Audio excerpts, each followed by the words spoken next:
Asia Siowo! Witajcie!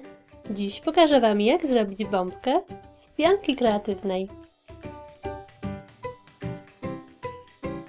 Szczegółową listę wszystkich potrzebnych przedmiotów znajdziecie w opisie tego filmu. Z pianki wycinam dwa prostokąty o wymiarach 10 na 8 cm. Na krótszym boku odmierzam paski o szerokości 0,5 cm. Zaznaczam je wykałaczką. Wycinam paski.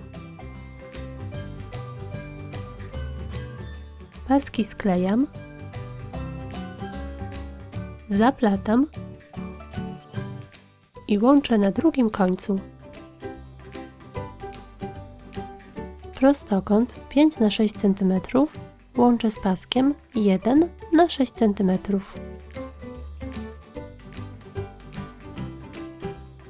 Prostokąt zwijam i sklejam.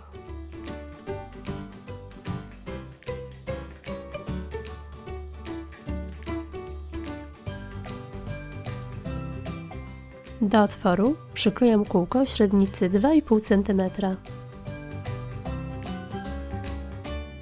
Przy kółku przyklejam przygotowane paski.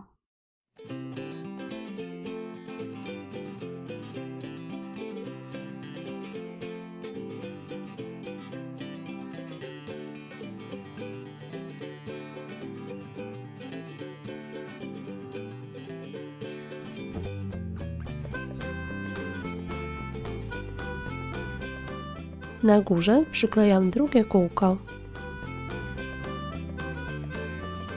Od spodu mocuję paski.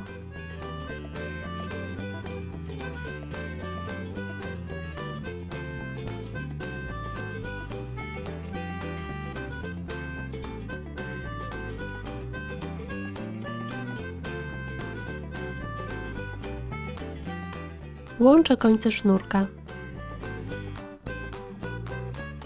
Przyklejam do paska o wymiarach 2 na 7 cm. Zwijam i sklejam.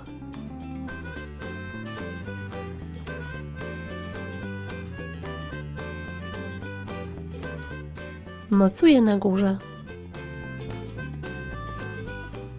Łączenia maskuję sznurkiem dekoracyjnym.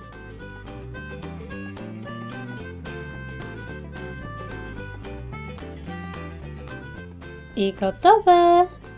Taka bombka będzie pięknie błyszczeć na Waszym świątecznym drzewku. Do jej zrobienia możecie oczywiście użyć innych kolorów pianki. Na moim kanale znajdziecie oczywiście całe mnóstwo innych bombek. Pozdrawiam! Pa, pa!